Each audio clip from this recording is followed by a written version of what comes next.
heiti Laima, ég 56 ára.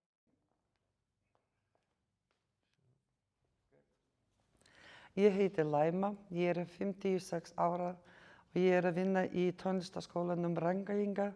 Ég að kenna á píanó.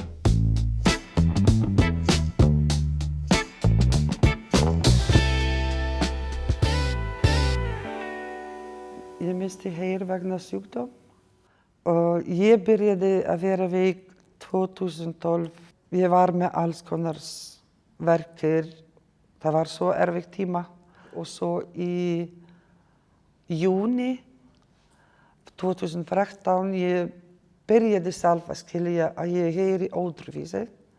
Af því ég oft var með heyrnartól, hlusta tónlist, eitthvað svoleiðis og ég bara tók eina af og aldrei og setta aftur, tók hina, fáta eitthvað svona skrítið og ég fór til læknir og hann bara sagði strax að ég búin að missa mikið heyrn en samt ég var að heyra í þennan tíma en það bara minkast hratt á hverjum degi og svo í byrjun í júli þá ég var á hospitalum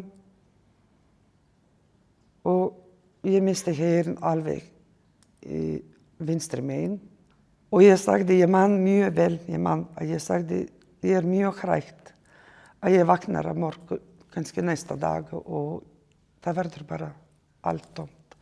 Og það gerðist næsta dag. Ég vaknar og var enga hljóð hjá mér. Ég heyri ekki neitt. Það var svo erfitt.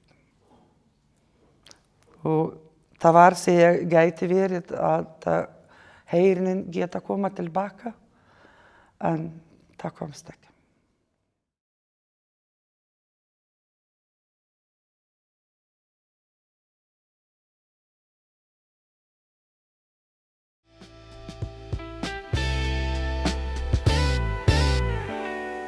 Og svo 2014 ég fer í aðgerð, af því það var ekki annað tækifæri bara að fá ígræðslu, að ég geta heyra aftur.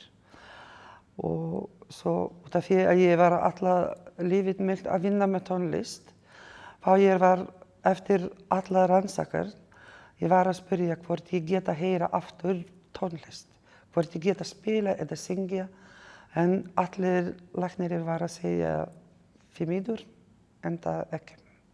Ég heyri ekki. Svo ég fór í aðgerð og eftir aðgerð þá ég var hjá talmeinafræðingum og hann vissi að ég tónlistakona og hann byrjaði mér að segja að ég á að hlusta á hverjum degi og spila á píanó heima og ég var að gera svona.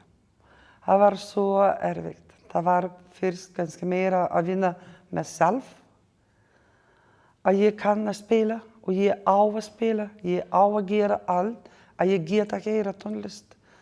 Og þá ég var bara að vinna með sjálf og líka í tónlist. Og svo ég byrjaði bara að heyra svona smátt og smátt og smátt. Með hver tónin var að koma fram sem ég heyri, en núna er allt í lagi.